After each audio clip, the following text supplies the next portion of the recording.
Well, hello there, woman beings, and welcome to another episode of the Woman Being Podcast. I'm your host today, the one and only Kelly Ann. Oh, the one and only. And of course, as always, I am joined with my two beautiful gal pals, my partners in crime, Kelly and Emma. Hello. And we are going to be doing another episode of Not Your Mom's Book Club, which is obviously your favorite. And we will be reviewing the one and only, the infamous Katherine Ryan's The Audacity. Grab a bevy, grab a seat, and we're just going to dive right in. This is Woman Being, where we explore thoughts and opinions and have the freedom to change our minds without expectation or judgment.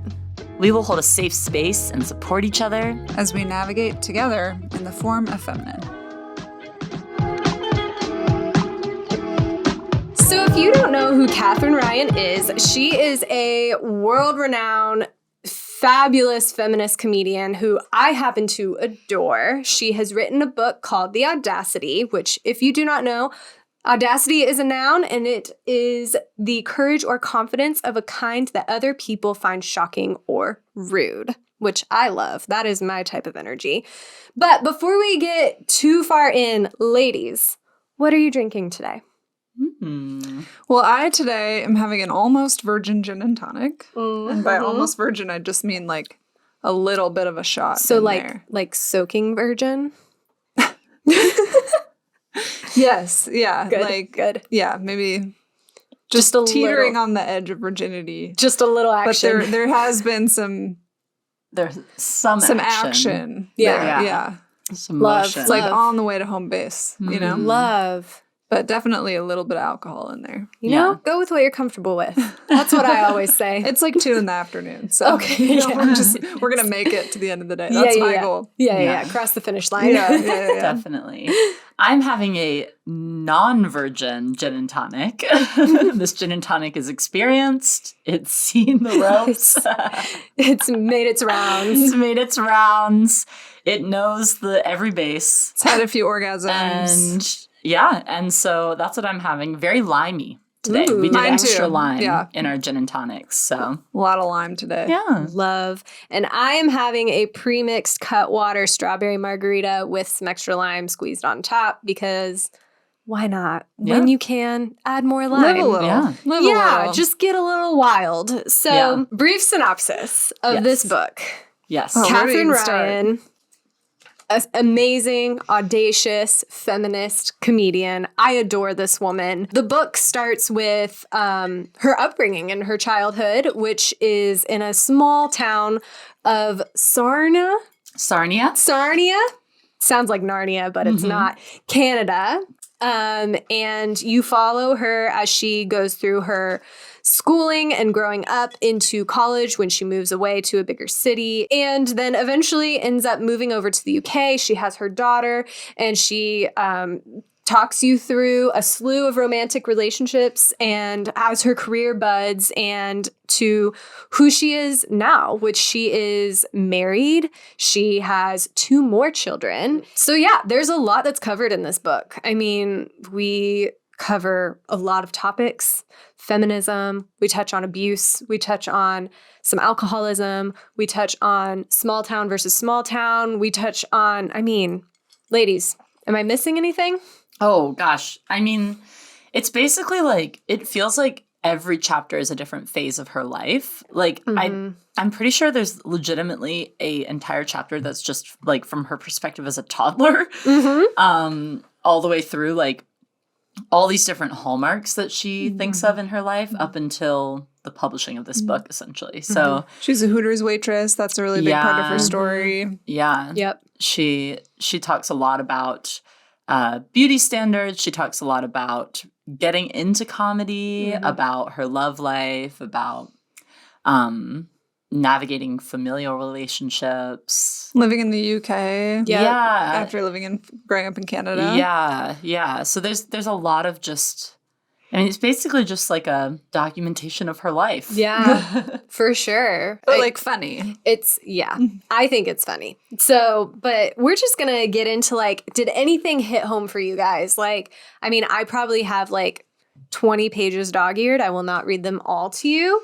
But did anything like strike you as super like close to home? I remember like reading her experience as like a young child.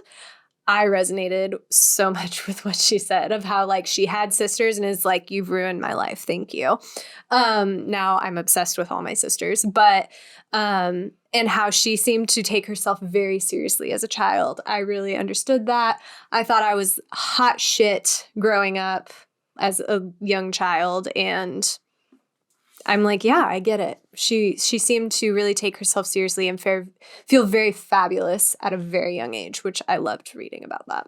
Yeah, one thing that I resonated with was actually her journey with sickness.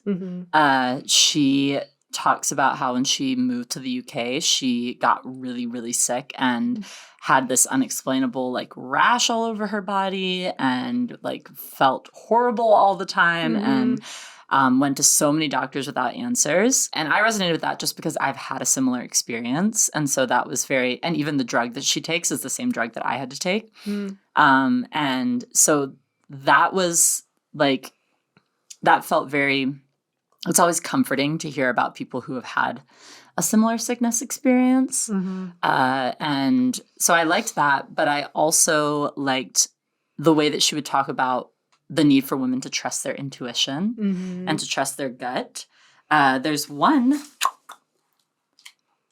Let the audience note that Emma is reading from a real I'm reading book. from a freaking book, people, because this isn't available on Kindle in the US, only in Canada or probably the UK. And I don't know how to hack my Kindle to do that. I don't even know if it's possible. I think you have to pay for a Canada internet plan in order to have hacked it.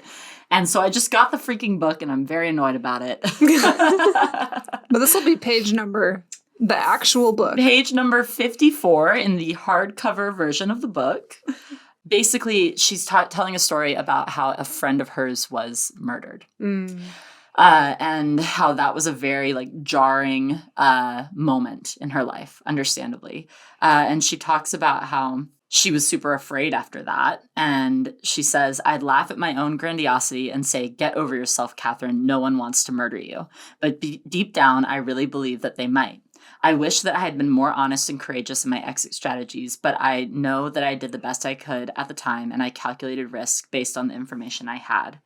And what struck me about this is that there's so many things women do that are seen as quote unquote illogical, but they're based on things like this, where we know the stories of women who have been murdered by their toxic boyfriend. And we know the stories of women who get mugged on the street because they're a single mom with a child. Another thing that she talks about later on in the book. Like, we know those stories. And so they build up in our repertoire of like, okay, I'm going to have to protect myself from this and also from this and also from this. And so sometimes I'll find myself feeling very illogical or very like almost silly for feeling cautious about something or for feeling unsafe in a moment. And I'm like, no, this is like actually evidence-based response right here. And like, she brings that up multiple times in the book, this idea that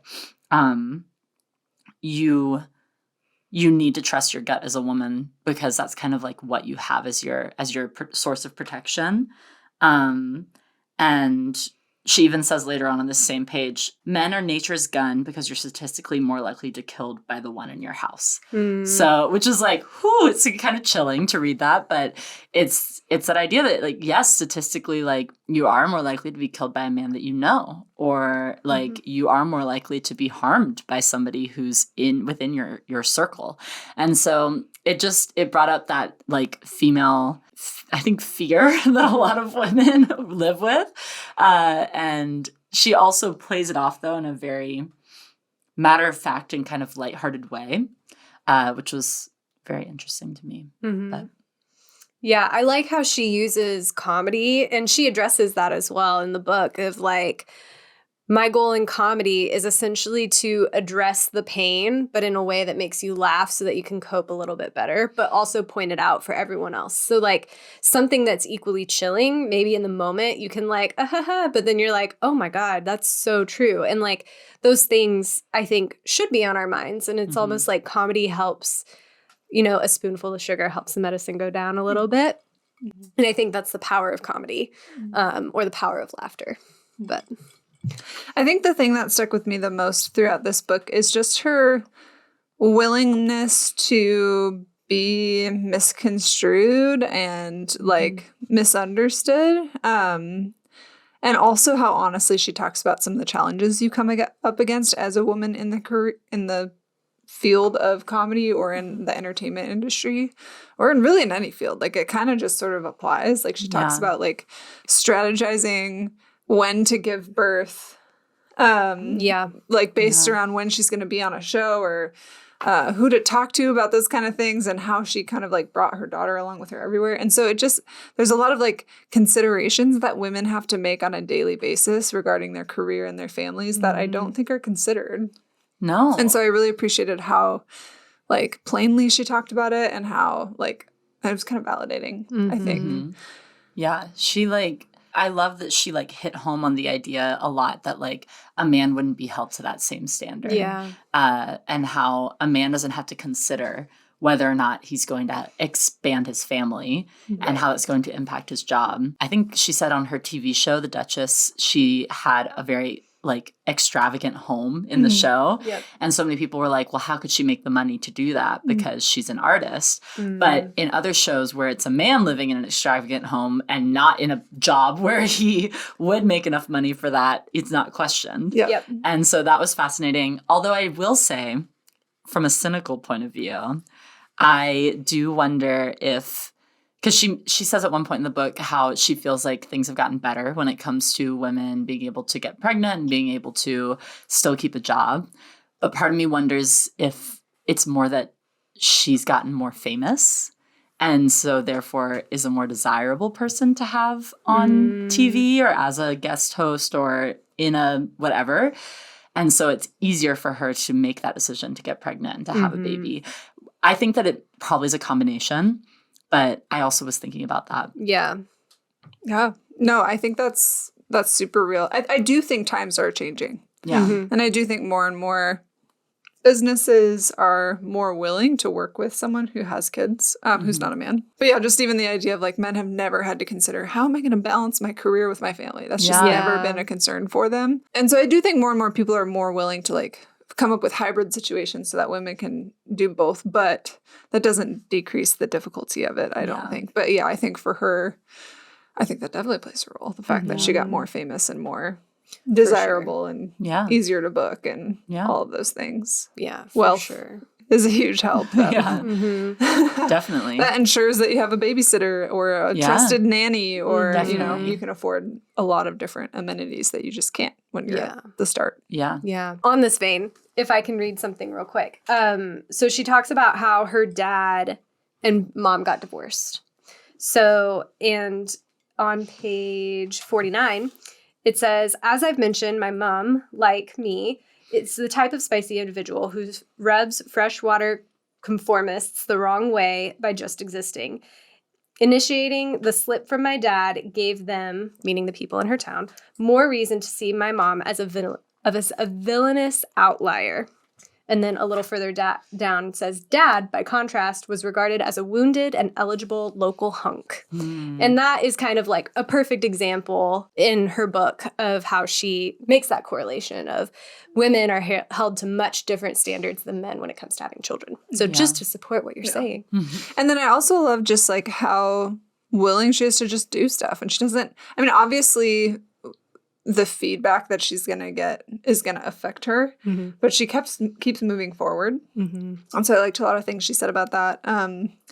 She wrote, let's see, I was born curious and cursed with a relative indifference to judgment for it. People ask me all the time whether stand-up comedy scares me, and yes, a lot of my experiences have been frightening, embarrassing, or ill-conceived, but each has also served to prepare me for the next one, and sometimes the next one goes well.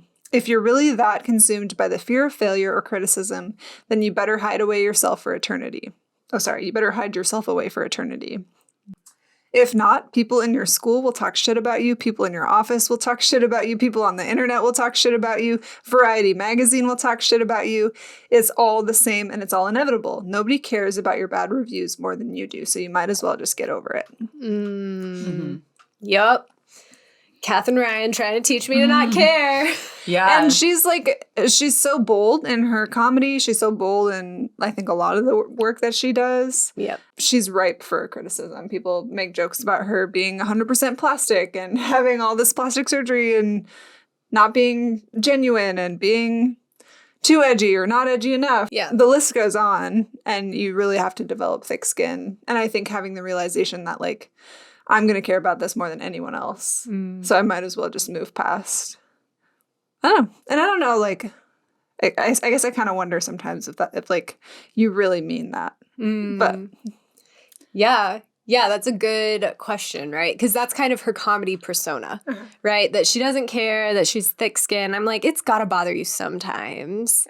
Like, but you do see a difference in her writing and her vulnerability than maybe what it might appear on stage, right? So, like, I remember, I'm forgetting the exact thing. Oh, when she got fired from Hooters, she's like, I accidentally wrote something racist, and a Middle Eastern family thought I meant it towards them, and I didn't.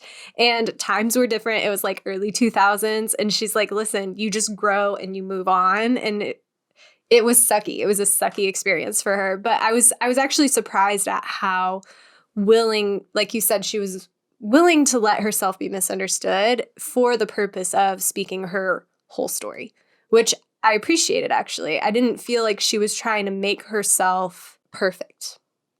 That's how I felt. I do think that I feel like she made herself look really good, though, from my perspective. Like, I don't think that I think that she used this as an opportunity to explain herself from her own perspective.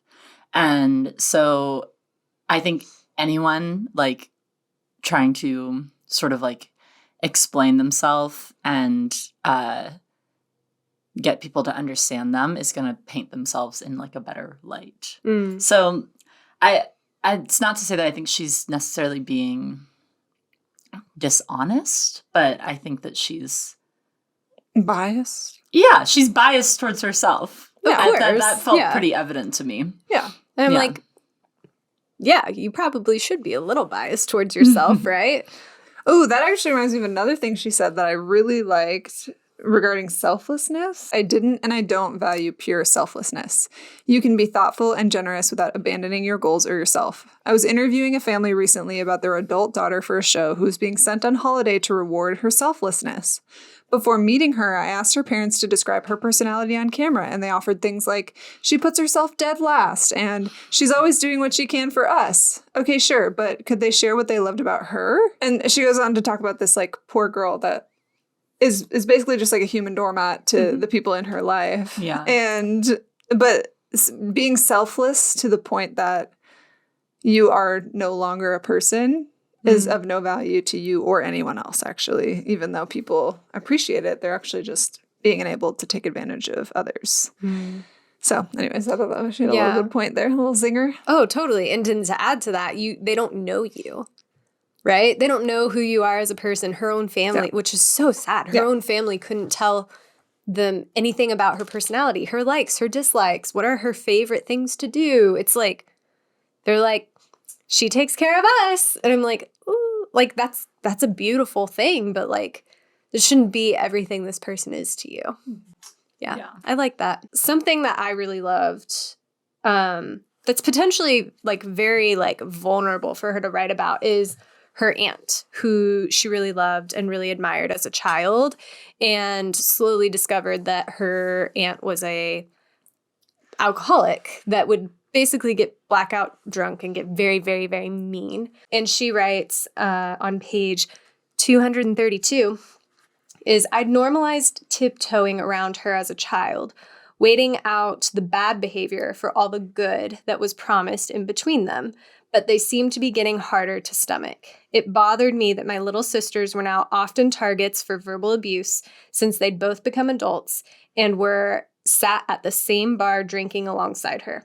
That was always the most dangerous place to be. I hated it even more that they shrugged it off and again, and that they'd learned to do so from my mom, who bore the brunt of her sister's vile abuse. I really identified with this and resonate with this, as I have some family members that exhibit horribly bad behaviors, and people learn to tiptoe and accommodate that bad behavior and basically like just take it. And I'm like, that's not love and that's not accountability. She later talks about how she basically cuts off her aunt, even though it's incredibly hard and sad for her. She later says, I love her so much, but I don't have the tools to be around her anymore. As I've said before, letting go isn't the same as giving up.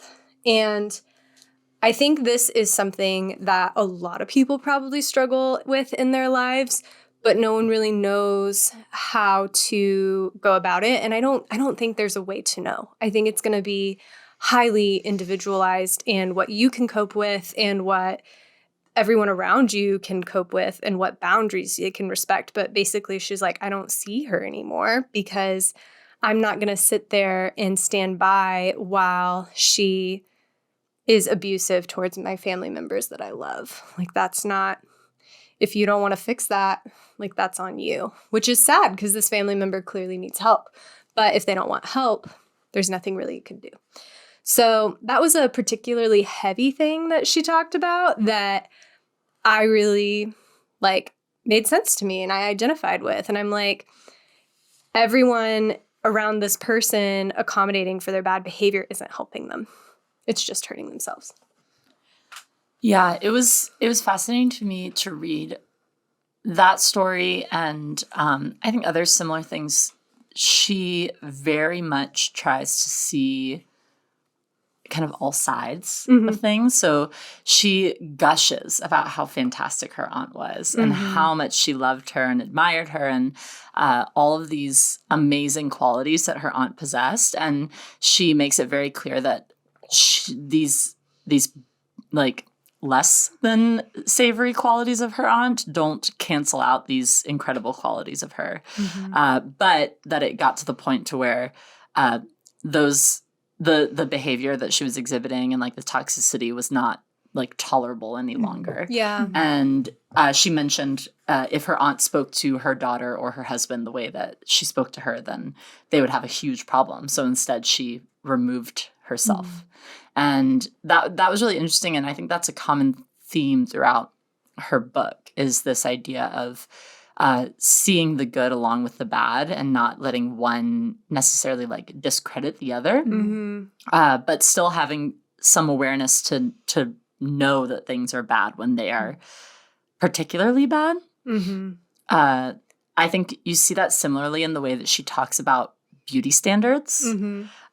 She brings up these like really poignant and powerful points about the like awful beauty standards that women are held to, and then turns around and talks about how she falls squarely within them and how she has even like felt that she needs to change herself or that she needs to like present herself in a certain way in order to accommodate those beauty standards. And so that's fascinating to me and also maybe a little bit unsettling to me.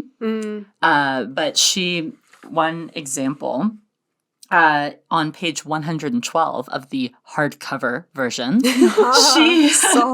she says, what strikes me, though, being on the receiving end of many accusations related to my appearance, is that the vast majority of the population feel a gross entitlement to comment on the way a woman looks. Print and digital media will do this thing where they publish photos of you from 15 years before and compare them to current pics. Nobody looks exactly the same as they did over a decade ago. So it's this idea that they basically like the public feels the right to comment on how celebrities look and feel the right to comment on particularly women's bodies and women's faces and speculate how they might have changed or altered themselves and whether they've had lip fillers, whether they've had Botox, whether they've had a boob job or a lift or a tuck or whatever. And she's like, I've told you all that I've had. She's like, I've had lip fillers, I've had some Botox, and I have a boob job. She's like, I'll let you know when I get anything else. But at the same time, she goes on and on about how she, one thing that particularly disturbed me actually, which this is almost like a critique and a compliment in the same time, but is she talks about how she met Jessica Simpson as part of her like dancing gig that she had with on like Canadian TV. And before meeting Jessica Simpson, she starved herself for a week. And I'm like, oh, that like hits me in the gut. Like the thought of feeling like you need to do that in order to look beautiful for this event where you're meeting someone that you so like admire. And they all of the girls that were like in this show dressed up like Daisy Duke to like mimic Jessica Simpson because she was in the movie from Dukes of Hazzard, and like it, and like, you know, you're spray tanning yourself and you're like starving yourself and doing all these things, and she very much like, it's like she's normalizing it and also calling it out at the same time, which like is a confusing message for me a bit. But then she has like some amazing commentary on how she met Jessica Simpson and like realized she's just a regular person who's like shy and awkward and like just human, just like all of us. And it's like, that's incredible to hear, but then also hearing in the same hand that you felt the need to alter yourself just for meeting this person or just for this event. It doesn't sit the best with me. Yeah, she had a good quote on there regarding like just celebrity culture and like internet culture and how we constantly comment on each other's lives and appearances and all that. And she said, because on the point of a lot of celebrities that she has met have seemed sad. And she said, maybe existing in a suspended place between your genuine self and your manufactured self does a number on people's mental health. And I think she doesn't really get very vulnerable about this for herself. And I don't know, maybe she doesn't feel that way. I mean, her whole shtick is like, I'm just going to be audacious and genuine and deal with it. But like this idea of a public image with a private image and trying to manage those two things and how that affects the mental health. I don't know. I was curious if that has come up for either of you in just, I mean, we are by no means celebrity status, but has that come up for you in the podcast world? Because it has for me in very subtle ways. I mean, I think the main thing for me of how it might show up is maybe a little different than the question you're asking, but it's mostly when people that know you personally listen to the podcast and then like think they're connecting with you around that thing that you talked about on the podcast because they listen to you talk about it. It's like you're not really like asking me or like connecting with me. So maybe that's kind of weird. But the way I would experience what she's talking about, or maybe my expression of what you're bringing up, is when I'm around people or when I'm at like a big event, I do get a little bit more loud. I get a little bit more sassy. I get a little bit less afraid to say things that I maybe actually think that I maybe wouldn't say in like a meeting, right? Or like at work. So that's how I would see that coming up for me. I don't know if that's a strain on my mental health or not, or maybe if it's just me letting myself like run a little wilder than I normally do in my day-to-day. But I think it's definitely a pertinent question. Like we see so many celebrities that don't seem to have happy lives, even though that is the picture that's painted, right? The glamour, the like, honestly, the abundance of things, whether it be an abundance of house or staff or like makeup and glam or whatever. But we know now, well, maybe not now. I think society's still catching up that actually really doesn't mean people are happy. I think Gen Z is probably the best at this, or at recognizing this and talking about mental health and like, yeah, whatever. Like, I'll take ugly Instagram pictures on purpose, like, or whatever. But yeah, that's an interesting thought. Yeah, I've seen it in the 90-second soundbite where something very specific and taken out of context can be just like construed into all sorts of different things. Or Totally. like so many things can be assumed about me or one of us in terms of like our beliefs or what happened in based on a segment of a story or whatever. And I think that the way that our digital media works and like trying to capture people's attention with a really engaging, controversial like soundbite, but then not having the time to fully flesh out the complexity and the nuance of just life and of issues and of like personality and who we are. I've felt that kind of dissonance between those two things. And then also similar to kind of what you're saying, I feel like people feel entitled to have conversations with me about some personal things because they've seen me talk about it on the podcast. And so it seems like, oh, well, you've talked about this so publicly. Now I can like hear about now I have access. I can ask like deeply personal questions and like that's appropriate. Yeah. And like to an extent, obviously I'm putting stuff out there. We're putting stuff out there for people to listen to, but I think it's more the relational thing. Like you don't get to just treat me like an open book because I shared something vulnerable online. Totally. So, I don't know. Totally. Well, and I found too that people are so eager and like chomping at the bit to diagnose people, right? Like they're like, oh, you're a narcissist, or oh, you're a psychopath, or oh, you blah, blah, blah, blah, blah, blah, blah. Toxic feminist. And I'm just like, whoa, like you don't know anything about me other than the 30-second clip you just watched. So why don't you like tone it down? Maybe like do some soul searching of why you feel obligated to tell me that you think I'm a narcissist, which, you know, at the end of the day, that's a conversation between me and my therapist and not you. So yeah, totally. I think that there is this weird just like urge to diagnose people or to feel as though you have an understanding of someone based off of social media or based off of their public persona. And I mean, even being on this podcast, I remember when we started, a friend of mine who listened said I was using my like podcast voice. And I'm like, oh, I didn't realize I was using a different voice when I did this. But no matter what, even sharing on this podcast, we are not giving our entire selves. Even though we're having long and deep and heavy conversations a lot, we're still not giving the full representation, and it's nowhere near having a relationship with one of us. And there's ways that we put on faces to protect ourselves and to protect other people. There's things that we wouldn't share on the podcast.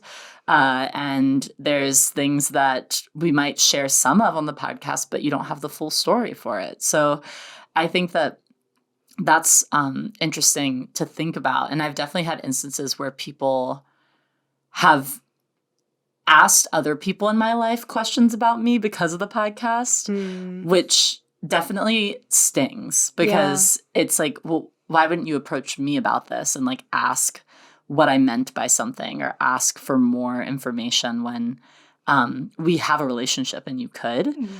So the idea of like people making assumptions about me or even feeling for some reason like they can't ask me about something when I said it on the podcast makes it feel like they feel that they have come to know me enough through the podcast that they don't have to approach the actual me. yeah.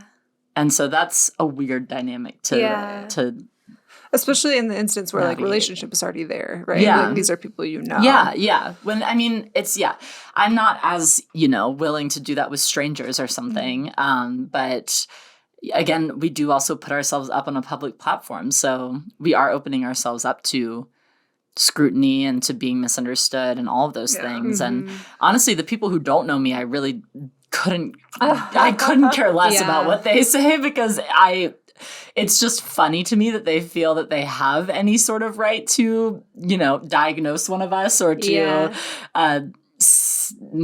act like they know what we're even talking about when they've only listened to 90 seconds of our podcast and a clip on Instagram. Like that, it is wild to me, and it's just entertainment at that point, because they're just so wildly off base. Yeah. But when it's people that actually know me, it's like, oh, like you've like substituted this podcast for a relationship, and that doesn't feel great. Right. Well, and it's weird too, because like there's a few people that I've noticed they listen and they feel like they have had a conversation or connected with me, and then they don't necessarily offer that reciprocation of like, now tell me, open up your heart and feelings and emotions and like tell me your things. And it's like there's not that willingness. Yeah. So it's almost like they are enjoying the vulnerability I might have with you two and like the willingness to share that I have for our audience, but not necessarily like reciprocating, which is interesting. It's like a weird place. Like the vulnerability is shared among us in front of an audience, but that does not equate to relationship built with people that we haven't talked to. Right. And I definitely don't mind when people come up and say, hey, I heard this thing on your podcast. Like I had some questions, blah, blah, blah. Yeah.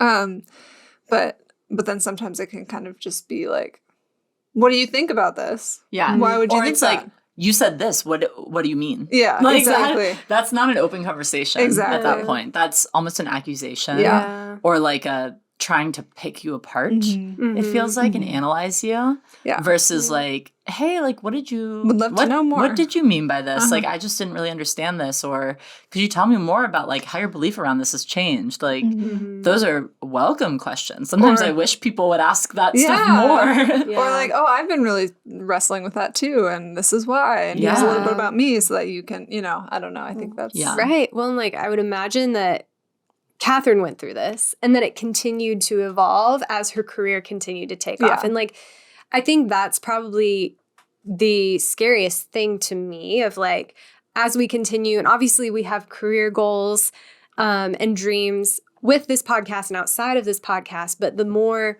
we hopefully progress in those things, like the more this will increase. And I'm like, maybe that's why she had to get to the point where she's like, misunderstand me, see if I care. Yeah. Well, she even brings up a very particular instance of this with her aunt that she talks about where her aunt had a cancer diagnosis and Katherine had made a joke about cancer on some sort of talk show or something. Her aunt took that as her making fun of her illness when she hadn't even known that her aunt had cancer because her family had kept it from her. And her aunt, it turned into like a screaming match where, not even a screaming match, but a screaming at Katherine where her aunt is like, show me the dates. Like, give me the receipts of like when you found out I had cancer versus when you like appeared on this show or whatever it was. And it's like, oh, that's like the most extreme version of this idea of being so misunderstood and people feeling that like fabricated relationship with you because you're a public figure. And that was like, I can imagine how hard that was for her to experience and I think it was even at their like party like that they had family reunion to celebrate her and her husband being married. And so that's incredibly hard. And so I sympathize with, not even sympathize necessarily because I have not had this extreme of an instance happen, but I kind of get like why she's like, I can't have a relationship with you anymore after that. Speaking of her husband, I was really curious to hear y'all's take on her story. It's very much like a high school sweethearts, estranged, reunited, meant for each other. It's fate, it's destiny, and now they're together. What did you guys think? First of all, I've been following Katherine, so I got to watch this unfold on social media. And it is truly so cute how they are really smitten for each other. So I love it. I also loved how she talked about their dating and breakup in high school because I'm like, oh, this is so real. This is exactly how I thought as a teenage girl. And everything was immediately so high stakes. My life was over, whatever, blah, blah, blah. And she's like, hold on to your tits. It'll be fine. You're going to be okay. And so, yeah, I thought it was so sweet. I think it's one of those moments that's like maybe there is a destiny, if you will, or a plan in the universe for you. Or maybe it's just a quinky dink of this is how things work out sometimes. But I thought it was really cute. And I loved her giving her backstory of I had decided I wanted another child and there wasn't a man in my life. And so I was going to do it on my own. I'd done it by myself before. I could do it by myself again. And she was basically set up and ready to start receiving IVF once her show had wrapped. And they met right before the show started filming, I believe. And literally hopped over to Switzerland to get married because they didn't want him to leave. Denmark. Literally hopped over to Denmark because they didn't want him to leave. And I'm like, how romantic. It definitely was a very whirlwind romantic story, and I love the idea of like long lost loves finding each other again. However, the quickness at which they made a decision and then just like shipped off to Denmark and got married, and like her daughter barely has time to get on board, it did bother me a little bit. Did you? Yes. Okay. Yep. As a child of divorce, I can say that was slightly triggering to me. I am someone who's very cautious about the idea of like what it looks like to navigate relationships when you have a child and the way that a child can become attached to those relationships, because I've experienced that firsthand with my parents. And so I definitely sympathize with her daughter, Violet, as she's like, what the hell? You're marrying this man who Violet has barely known. He's not really been in her life. And it's this very whirlwind romance, which sounds very like, exciting and just like romantic and thrilling in theory. But like for a child, that's jarring and can be traumatic. And like, it sounds like it's worked out okay, but I just feel so hesitant with things like that. Like in my mind, like with the child part removed, cutest story in the universe. Yeah. I'm like, oh my gosh, they were meant for each other. It's fate. I still like kind of think that based on what she's describing. Because obviously I can tell. But but then when you add in the child element, I'm like, whoa, like take a year, like spend a few months apart. It's okay. You're going to be fine. Yeah. I think that another thing, not even thinking about the child thing, that I was left with questions with the relationship. And I wish that she hadn't kind of breezed over it the way she did. So one example is they break up twice in high school. And both times it's kind of like, he broke up with me, but he doesn't really know why ever. and even says that like now as an adult, he doesn't even really remember why he ever broke up with her. And I'm like, what? That would bother me. I'm like, dig into that more. Or like, did you, like in my mind, I'm like, me as like, then when they reunited in their 30s, I would have been like, I would have felt so much like trust was lost with him because he's already like kicked me to the curb twice with like no real explanation. How am I going to trust him again? But she instead marries him like after very little time of being reunited. And so I'm like, ooh, I wish you had talked about like, did you struggle with that? Or was it just like, oh, we're together now. We're adults now and it's different. And I'm like, and she didn't even address like, obviously he got divorced at some point because she said he had gotten married after high school to somebody else. So I'm like, what happened with that? He like moved to the UK and like, where's his family now? What is his job even? How is he able to just move to the UK like it was nothing? What does he do? So I just, with that, like in one respect, I definitely admire the idea that this is a story about her. It's not about him. And I don't think that we need like a full expose on Katherine Ryan's husband. Bobby K. Bobby, it's so cute. It is cute. But I just felt a little whiplashed reading it. And I felt like, hello, give me a little bit more context here.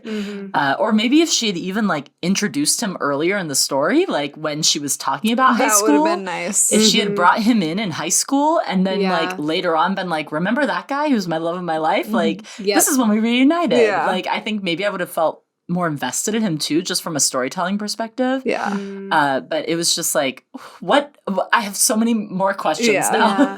Yeah, like this is how I would have formatted it. Back in the high school days when she was talking about her high school boyfriends, she introduces Bobby. She tells the story. She gets broken up with. It's devastating. She gets broken up with again. It's also devastating. At the end of the chapter, she leaves it with something like, Bobby, even though it never worked out between us, he was always a long lost love or something like that. Like leave it on a cliffhanger. Later in the story, we come back to it. And then we reintroduce him again. And we already have in our minds, oh, he's her long lost love. Yeah. He comes back. We're like, yes, he's here. Yeah. And then she tells the story. And then they're, you know, like walking along the street, hanging out, trying to like spend every minute together before they have to leave. And then she ends up inviting him back to her house. And then, you know, they have sex and whatever. The romance like sparks again. And that would have been, I would have been way more on board and way more interested like in the, I don't know, it seems like 2 months.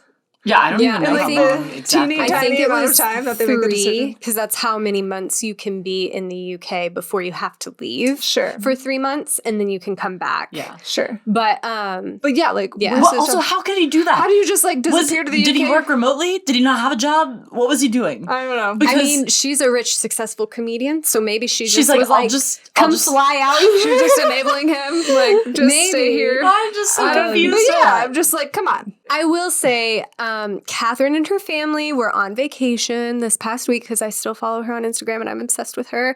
Her daughter Violet and Bobby do seem to really like truly love each other. And like it's really sweet. Like they'll like walk hand in hand. They go swimming together. It's very sweet to watch. And so I'm like, maybe it like worked out in the long run, even though it was like a clunky start, as we all read.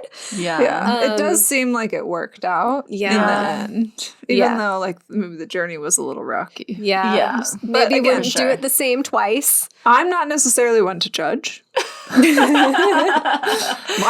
love story is not exactly rational. But it has worked out. You can't top Kelly. It's worked out. So maybe it was just right. Yeah. Maybe it was Maybe right. it was just right. I don't know. But It's okay. speaking of it being right, Catherine got it wrong. A lot. Quite a lot. And Oh I my think gosh. this makes sense with why Violet had the reaction she did. Totally. Because her whole life, it was her and her mom, right? Like, they a were bunch the of shit two against the boyfriends. world. And yeah, it was like, he's under review kind of a thing. And so Bobby was the first time it was like, this is it. But let's just dish on Catherine's real shitty boyfriends for a second, because she had some front row seat to some true, I mean, psychology textbooks should be written about some of the men that she dated. It's truly amazing. Yeah. I mean, from literally all the way back in high school when Bobby broke up with her, I think maybe the second time, she started dating a 30-year-old club bouncer. I'm like, so... who was like super redneck and enjoyed nailing a 17-year-old. I think Like, she was maybe gross. younger. I think she might have been 16. Super gross. It's too... It's so gross and so bad. And then it's just like awful boyfriend after awful boyfriend after awful boyfriend. And the one that gets me the most is the one who is a musician, Yes. I believe. Thank you for bringing this up. For him Jealous was. musician. Oh, he was It started with Overlap? an O. Overlap. Yes. Overlap What a was a dick. character. the spreadsheet of all the women he's ever slept with. Oh my this god. is This serial like killer And a shit. hard drive full of naked pictures. I would not be surprised if he has killed somebody. Seriously. Oh, probably. Because yes, the spreadsheet of women he slept with, folders with their names, and then photos and videos of them. Oh. Her waking up to him like masturbating over her and then showing her the photos he took, thinking it would be fun to masturbate over her while she sleeps. Like, That's a nightmare. No. red That's a flag after red flag nightmare. after red flag. Constantly pushing her boundaries, constantly cheating on her, constantly Yes. And she knew. bragging Yes. about his sexual exploits. Like, not cool. No, he's so gross. So cringe. Like, absolutely disgusting. Like, Yeah. like trying to pressure her to use different sex toys, trying to pressure her to hire sex workers for them to watch have sex together. Like, so gross. And like, the thing that's the grossest to me is the lack of consent. Yeah, no kink shame here. Just mainly. Yeah, listen, do whatever you want. It's the fact that I'm sure that these women did not have knowledge of all of the times that they were filmed or taken photos of. Yeah. And the fact that he has made this spreadsheet about his sexual exploits, and some of them don't even have the women's names. It's just like red bikini at this event. Yeah. Girl at music festival. Bathrooms. It's like, ugh. Yeah. And also that he had sex in the bathroom many times. Also that he had a spreadsheet. Yes. That is serial killer. That's weird. Really is. Like, that feels like you type of stuff. Yeah. Like the guy from the show you. 100%. And anytime, like, I just had a conversation with someone about this the other day. Anytime a man does not respect boundaries, absolutely not. Yeah. Absolutely not. If you continue to push what you want, even though someone has vocalized, I'm uncomfortable, I need you to stop, I'm immediately like, no. Hard out. Not happening. Hard out. Hard out. Yeah. Yeah. I'm like, wow, Kevin, why did you stay with him for so long? And see, that's harkening back to what I said earlier. That's what I mean by not making herself look perfect. She's like, I chose some shit situations. Yeah. And I should have chosen better. And now I have. Yeah. And she enabled a lot of shitty. Yeah. She did. Yeah. Yeah. Not it makes good. you think, I've seen this with many women. The idea that, like, if you have a child, then you need to give them like a normal, quote unquote, normal family unit. Yeah. And I've seen women marry men for the sake of their child having a dad. Not good for your child. It's not. It is the opposite of good for your child, and it's not good for you. And if you're in a bad position, then so is your child. Yeah, absolutely. And it's, at the end of the day, not actually going to benefit anybody. And so that's really sad. I think it goes back to that, like, familial standard that a lot of people have, which she touches on that a lot. The idea of creating for yourself a non-conventional family unit, which I think was a hard lesson for her to learn, it seems, is the idea that you can, one, that having a baby doesn't solve everything, which is what she admitted to trying to do with having Violet, with her boyfriend at the time. Who he sounds like a dud. Yeah, he sounded was like a a dud. total dud. She didn't even want to move to the UK with him. Yep. And then she just did? That was, like, very confusing to me as well. But this idea that, a baby can't solve everything. And then also your baby having a father is not more important than, like, it's not so important that they should have a father at any cost. Yes. I think she describes this really well on page 177. And I think this plays into why we saw her make some of the choices she did. A huge part of why I'm so passionate now about empowering single mothers is that I understand what it feels like to be embarrassed. There's a pervasive assumption in society that single moms are irresponsible and unwanted, that we are a burden of the state, and that we raise our mistakes to be aggressive and ill-mannered. It's a difficult and unjust identity to be marked with when you know it isn't true, and I wish that I'd been strong enough to see how much better off I'd been alone, despite the scarlet letter that would invariably accompany my independence. And so I think we really saw Katherine be afraid to, dare I say, be audacious in that way. And I think she really taps the nail on the head. I've been consuming a phenomenal amount of anti-feminist content for the purpose of education. And this is the narrative that so many men and women espouse, that they're like, single mothers are a strain on the system, and if you didn't want to have a baby out of wedlock, then you shouldn't have. And I'm like, wow, it's not that simple. And also, you're the problem because you're making the same people who will limit reproductive care. Yes. Are the same people who will tell a single mother that she's a strain on society. 100%. And so this is why you see women, amazing, powerful, intelligent women like Katherine Ryan, who was talented and had a budding comedy career, stay with fucked up men because she feels that shame. She feels that disgust from society, that scarlet letter. That's what she describes it as. And I'm like, oh my God, like, we're forcing women, or we're encouraging women to be in a relationship, whether it's abusive or not. Yeah. And as we're talking about reproductive health care and reproductive rights and all that comes with women reproducing. One thing that she is very vulnerable about are her 3 miscarriages. 2 miscarriages. 2 miscarriages? 2 miscarriages? Multiple miscarriages. Fact check us. And read the book. Yeah, read the book and then fact you'll know. check us. And it's obviously pretty much, it is often heartbreaking to hear stories of miscarriage when the baby was wanted. And as you hear her, it was kind of interesting because she talked about how her doctors told her that she was very fertile. She was ready to go, ready to roll, no complications, even though she was older, a quote unquote geriatric pregnancy as a 36-year-old.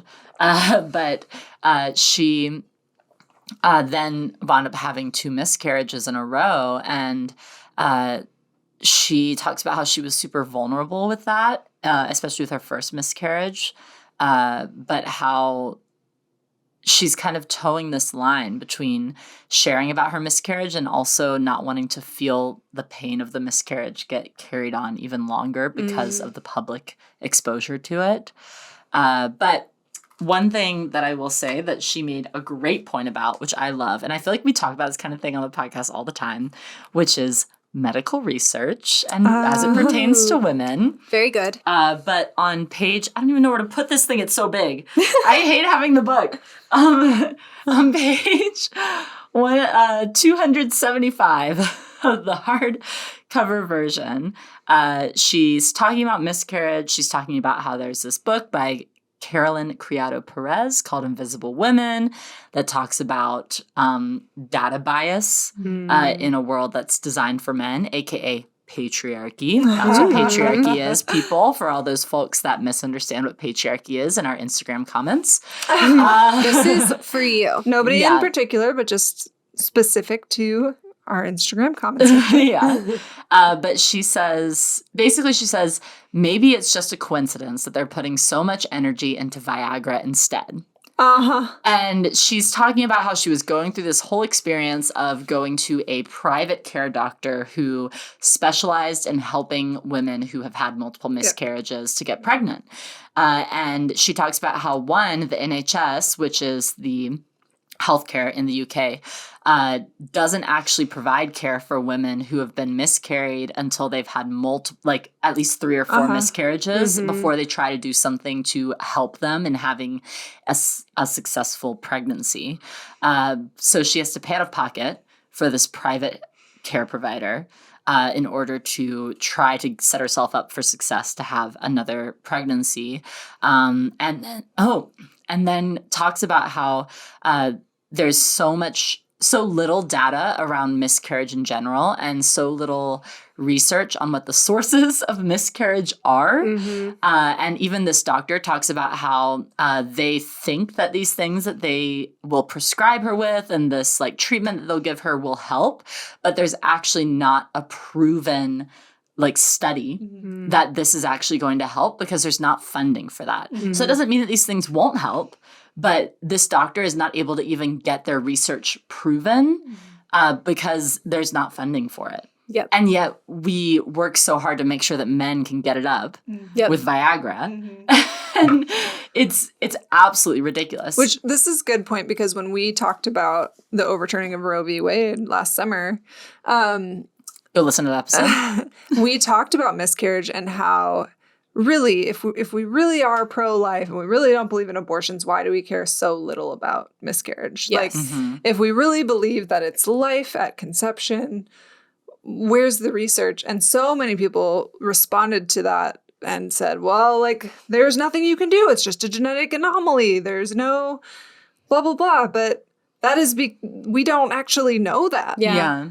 There's actually so little, puny amounts of research to even say whether there's a cause or a prevention or anything that we can do to, reduce the total number of miscarriages at all. And so that, I think, is very poignant because really miscarriage is something that there are alternative methods to help people, but we don't have the funding to back up figuring out whether or not they actually help. Yeah.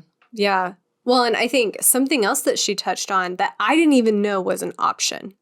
But her first miscarriage, she chose to do essentially the abortion pill, and it didn't take. I haven't heard of that either. Times. I didn't even know that was an option. Mm-hmm. So she actually continued to have pregnancy symptoms. She had her morning sickness. She had all the things while the fetus was dead inside of her, and she was going through having multiple rounds of this medication to try and get rid of the pregnancy. And I didn't even know that was an option, that could happen. I didn't either. And so she went on vacation, came back, and the pregnancy was still, or the baby was still in there, and or the fetus, and she had to go book a D&C. And then the second time it happened, she booked the D&C the next day because she was like, I'm not doing this again and taking multiple rounds of medication that it probably won't work. And I'm like, wow. Like, she said she felt like a tomb. And I'm like, yeah, no shit you did. I'm so sorry that happened. And like, I didn't even know that could happen. Me neither. So, okay. We've talked a lot about this book. There's lots of things to learn from, lots of crazy stories, lots of wisdom, lots of great feminist points. I want to ask, any final thoughts before we dive into critiques? I will say the one chapter where she talks about being mugged or having her house broken into multiple times was terrifying. That is terrifying. I was literally on my couch, like, a little, like, scared. Yeah. Oh, like, it got me. I didn't apply it to myself at all, so I was very detached from it, I think. Oh, well, just like the idea that someone could just, like, come into your yard. Yeah. I mean, it definitely made me think, like, if I ever have a cleaning service, I'm going to be a little... I'm going to be a little aware. I'm going to be particular. And I actually have in the past. Like, I had someone repair my closet recently because I had a leak in my closet. And I sat in the room with him the entire time because I was like, I'm going to hang out with you. You're in my bedroom. And I'm going to stay here. And I don't care if it's a little weird, but I'm just going to be here with you. And so I think that was an example of that. In a small way. The guy trying to get into her house. Oh, see, that was like so clearly funny. Disturbed. Being alone in your house with your daughter. Yeah, that's terrifying. Scary. That's really scary. And then she's walking through the house and she looks over and suddenly his face is right there in the window. I was like, ooh, it was like a little jump scare in the book. I was not expecting that. And I definitely do imagine that often. Like, I keep my window open all the time in my bedroom, and I do sometimes imagine that there's going to be someone just there. But I think odds are low. It's so spooky. Yep. I mean, mini story time when I had moved off of a college campus into a house that was very close by, there was a peeping Tom that was around the college campus and happened to come by our house. So I'm like, that has happened to me. Yeah. So I'm like, fuck you. I'm holding a baseball bat. I have pepper spray. I have a pocket knife. I will...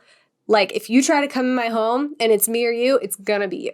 I just couldn't believe the sheer number of times something like this had happened to her. Is that just from living in London? Like, is that like when you're in San Francisco, for example, you're just accustomed to the fact that you're probably going to get robbed at some point? Or I don't know. I will say when it comes to the peeping Tom thing, I just like don't care that much.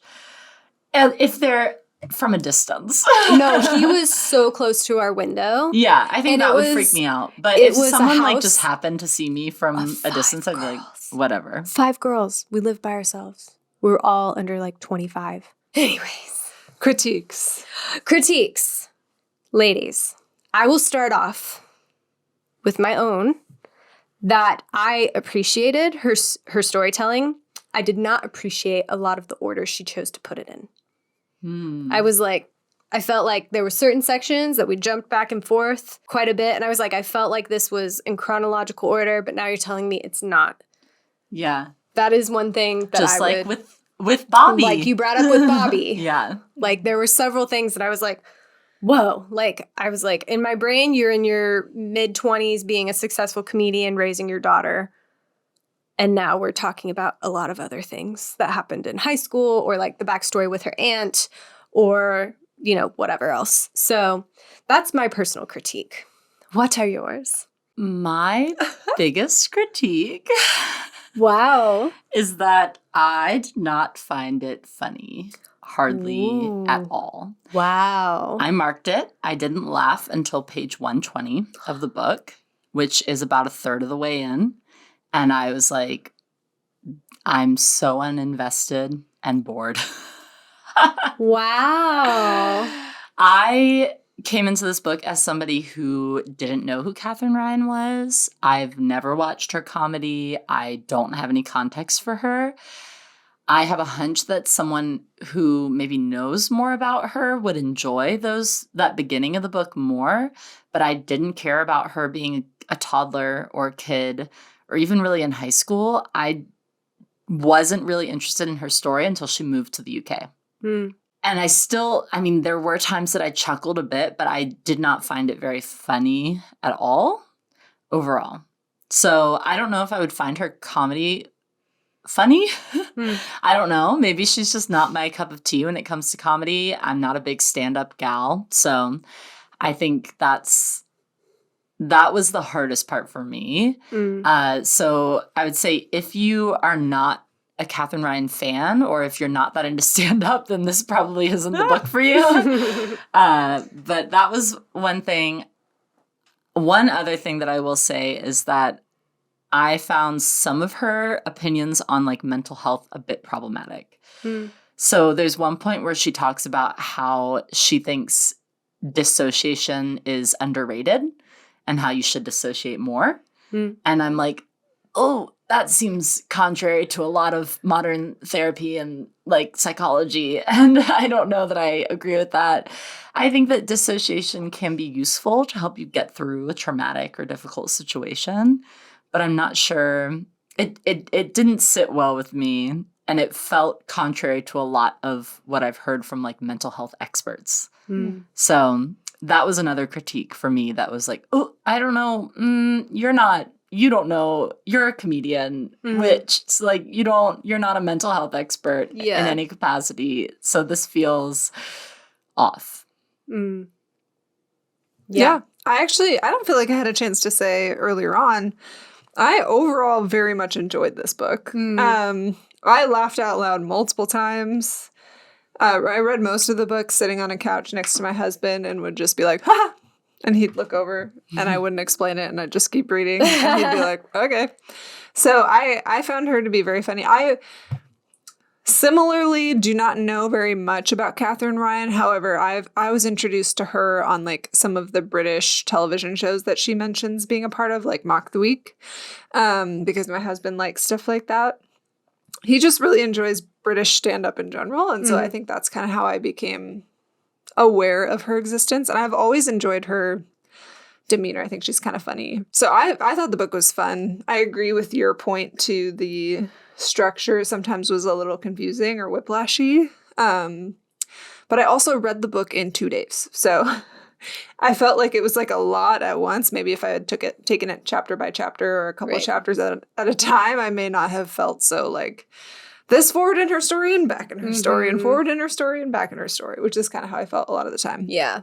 And she took it more subject by subject. Yeah. Rather than like chronologically. Yeah, which was interesting. Yeah. But it required a lot of like backing up to and coming back forward. It was very chronological at first. Yeah. And then all of a sudden it shifted to not chronological anymore and more topical. Yeah. So which makes sense. She has a lot of topics to cover regarding her life. And I thought that was fine. So overall, I very much enjoyed the book. I don't really have critiques. Yeah. I just kind of, I think books by comedians are generally very light and not super deep or super easy read, inspiring. They're just sort of books. It's kind of interesting. Learn a little bit about a celebrity. It did inspire me to watch 1.5 of her comedy specials. So I watched Glitter Room on Netflix, and I watched like half of In Trouble, which is an older one that didn't really feel like as much her brand. Yeah. She's evolved a lot. She's definitely evolved. So anyways, but yeah, I think overall it was fun. I really enjoyed it. I enjoy her. I think she's fun. I like how, I think the thing I like about her is that she'll just blatantly say the thing everyone's thinking. Yeah. And she'll just be crude about it or rude about it and doesn't worry. Yep. So it's kind of fun sometimes to have someone like that will just be like, yeah. No. Yeah. I think that's overall what I like about her comedy. And because I am a fan and more familiar, I could read it in her voice. And I think that's why it was funny to me. I did hear her voice as I was reading, yeah. actually. Yeah. I don't even know what she sounds like. Oh my gosh. Well, we can look some up after this recording. It will be a good time, I promise. But yeah, I also read it with my husband on the couch, and I would like laugh, stop, and make him listen to me read the whole section and be like, isn't that funny? And be like, yes. And if you know my husband, that makes sense. Yeah, I don't know. To me, a hallmark of a great book is that it can be accessible to people who are like familiar with the author who aren't. So that's one thing that I think maybe like that's why it's more of a critique to me, because it's this idea like I should be able to come into reading this book without having the context of who Katherine Ryan is. Like, I shouldn't be required to have like watched one of her Netflix specials to be able to read this and enjoy it. Sure. As a consumer, that's my perspective. Whereas I would feel like if you're going to read a book about a comedian or a celebrity in general, you should be aware of maybe content. And so I think that's my preference when it comes to any sort of literature like this. Like I would prefer for them to make it accessible to me. And that doesn't mean they have to like explain their whole life to me or something, or that they need to like it just was not engaging to me from an audience perspective. Totally. And there's plenty of other people whose books I've read that are memoirs and I knew nothing about them coming in, and I thoroughly enjoyed them. So yeah. I do also think like it's always really interesting to read comedians' books because you're reading their writing style for comedy. And so it's something typically that comes across really well in a performance, but maybe it doesn't necessarily come across super well in written form. Yeah, that's where I wonder, it's like, is this your medium? And I felt, I mean, like we did Elijah Schlesinger's book last year, and I didn't love it as much. I also don't love Elijah as much. And I never would have read the book without having like had this like book group. So I think sometimes for most celebrity memoirs, I would probably argue there's an element of like, you're reading the book because you're a fan. And then I think sometimes because we read books by people who we're not necessarily fans of, it's just sort of like, I guess I learned a little bit more of this person that I don't really care about. Yeah. So, yeah, that makes sense. For sure. Yeah. That's fair. So it's possible I'm just not her audience. Yeah. Any other final thoughts? Other takeaways that you might have? I do have a great quote. We can maybe do a final excerpt. One final excerpt Yes. each.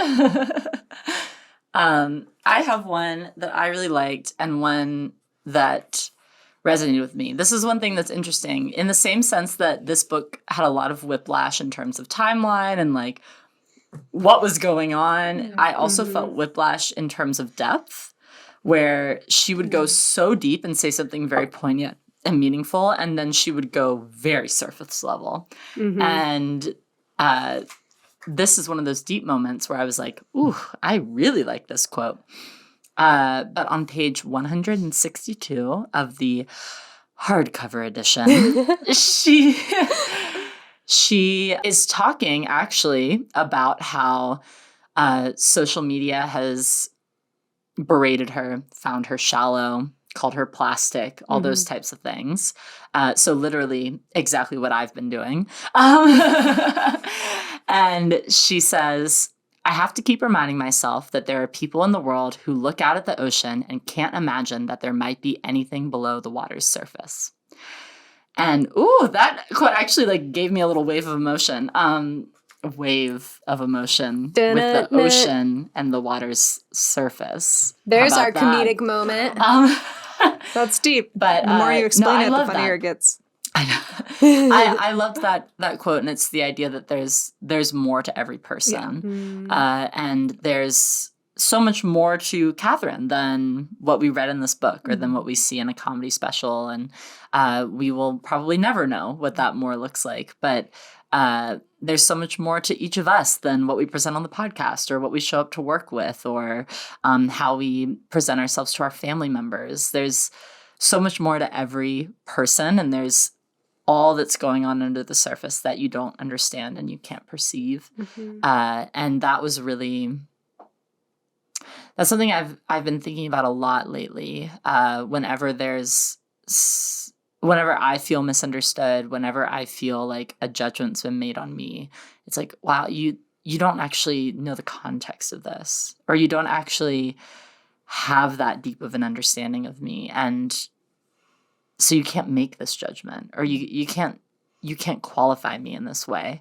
And so I think that's also a fear of mine, is the idea that people will only see the surface and they won't see what's underneath. So it was a really good quote. The quote I will pick is, I think based on her exposure, I mean, she gets a boot job. She works at Hooters. She gets the spray tans. She's like meeting Jessica Simpson, hanging out at the Playboy Mansion. Like, kind she of her admits history. that she is fully into the 2000s girl very stereotype. superficial girl, like, stereotype. And she wrote, "Journalists have asked me, Katherine, how can you have said, done, dated, or believed blank and claim to be a feminist today?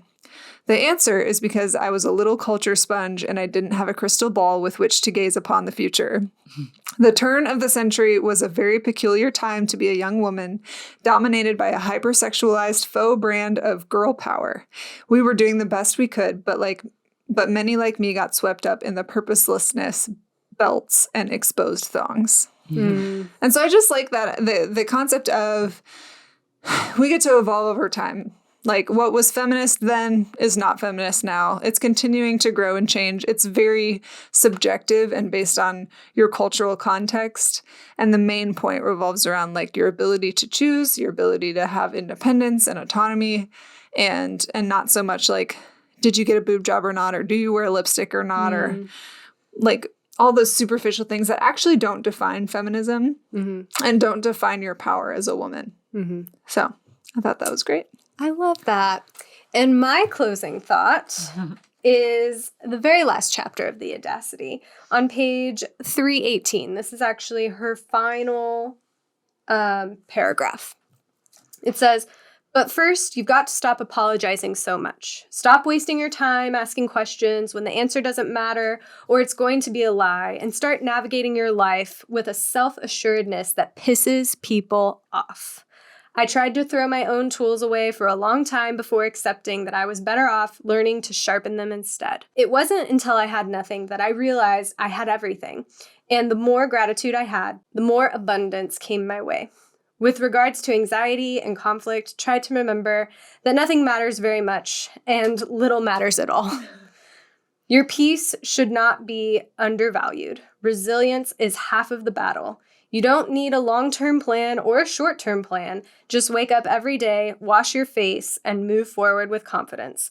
Some people will call that audacity, and let them." So I really love this little charge. I think especially for myself and where I'm at in my life of like, okay, I'm in my late 20s. What the fuck am I doing? And I feel a lot of pressure to figure that out. And I'm like, maybe I don't need to figure that out. Maybe what I need to do is show up, go after what I say I want, go after what I know is already inside me and what I have, instead of trying to cut and paste and present the answer or the version of myself that I think people want.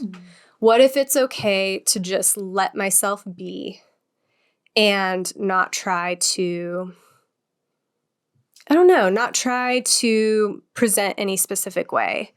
And maybe that is what's special about me.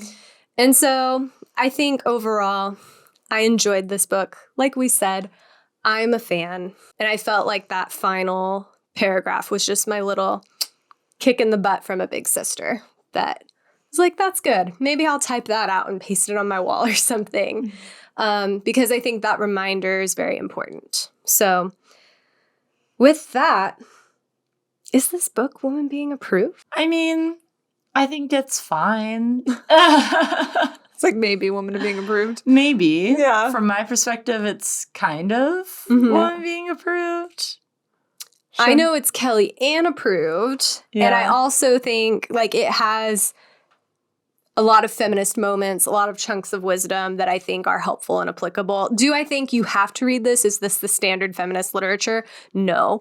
But I think if you wanted something light and enjoyable to just read through at your own leisure, this is a funny one, especially if you enjoy comedy and especially if you like Katherine Ryan. Yeah, I was going to say, if you're a Katherine Ryan fan, 1000%, this is a Woman Being Approved book. If you hate stand-up comedy, probably not for you. But I mean, I think she talks about topics that we talk about, and I think she brings up points that we bring up. And I like kind of her bold way of communicating those things. And so I think, for anyone that enjoys comedy or enjoys, feminism, but likes to look at it through a lens that's maybe a little bit more lighthearted and mixed in with kind of more of a comedian's viewpoint in terms of like how we look at the world and how we laugh at ourselves and laugh at the world, then go for it. With all that, That is our review of the one and only Audacity by Katherine Ryan. Woman Beings, this was another Not Your Mom's Book Club. Our drinks are almost empty. We have emptied out all the thoughts we might have had about this book. And our heads are empty. Our heads are empty. Our hearts are empty. Everything's empty. That's We're a dead lie. inside. We're so full. But with all that, actually go check out Go check out Katherine Ryan's Instagram. She also has a podcast, which is really fun to listen to.